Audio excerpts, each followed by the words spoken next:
Actually जेव्हा एखादा प्रेम म्हणजे विरह होतो प्रेमामध्ये, आणि विरह दोघांनाही करायचा नसतो, पण काही फॅमिली कारणांमुळे किंवा काही सामाजिक कारणामुळे ते एकमेकांना समजून विरह करतात, म्हणजे विरह होतो. तर तशाशी रिलेव्हंट आहे. जेव्हा तो मुलगा मुलीला समजवतो की आता नाही पॉसिबल, फॅमिलीचं रिझन वगैरे असं काही, कास्टचं रिझन वगैरे सांगून, तर त्याच्यानंतर ठरवून मला दोषी तू दूर झाला, ठरवून मला दोषी तू दूर झाला, प्रेम आपले खोटे सांगून गेला, प्रेम आपले खोटे सांगून गेला, सांगितले समजून मला दोष माझे, सांगितले समजून दोष माझे, हटकले उतू गेलेल्या प्रेमाचे ओझे, तुझ्या माझ्या निखळ प्रेमाला वेशासमा नाम देऊन गेला, स्वप्न आपली खोटी ठरवून गेला, रोजचेच मरण मजला देऊन गेला. आता ती त्याला असं विनंती करते की एकदा आपण भेटूया, बोलूया. तर तेव्हा खंत नाही तू नसण्याची, खंत नाही तू नसण्याची,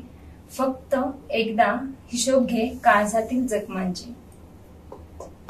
काळजातील जखमांचा हिशोब घेतल्यावर, काळजातील जखमेंचा हिशोब घेतल्यावर, विनवते लपू नको पाणी डोळ्यात दाटल्यावर, तुझ्या माझ्या वेदना एकच आहे, तू मला सोडून मोकळा झाला आणि मी अश्रू लपवत आहे. कवितेचं नाव आहे सांग ना होईल का हे खरं, सांग ना होईल का हे खरं, तुझ्या बरोबर तुझ्याच नजरेने जगाला पाहावे, तुझ्या बरोबर तुझ्याच नजरेने जगाला पाहावं, तुझ्याबद्दलचं स्वप्न वास्तवात जगावं, सांग ना होईल का खरं, सांग ना होईल का खरं, चिवकाऊचा आपला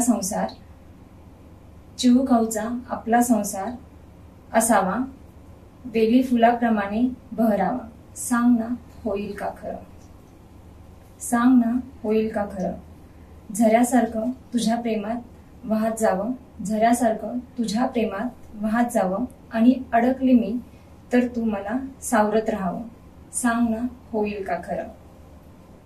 सांग ना होईल का खरं, आपल्या भांडणात मी रुसावं, आणि तू समजूतदारपणे मला समजावं. हा थोडा अल्लड हट्ट असतो. सांग ना होईल का खरं, तू जवळ येता स्तब्ध मी व्हावे, तू जवळ येता स्तब्ध मी व्हावे, आणि जग विसरून तुझ्यातच विलीन व्हावे, सांग ना होईल का खरं, तू हवा आहेस शोभती आयुष्यभर, तू हवा आहेस शोभती आयुष्यभर, तुझ्या वाचून नकोच जगणे क्षणभर, सांग ना होईल का खरं.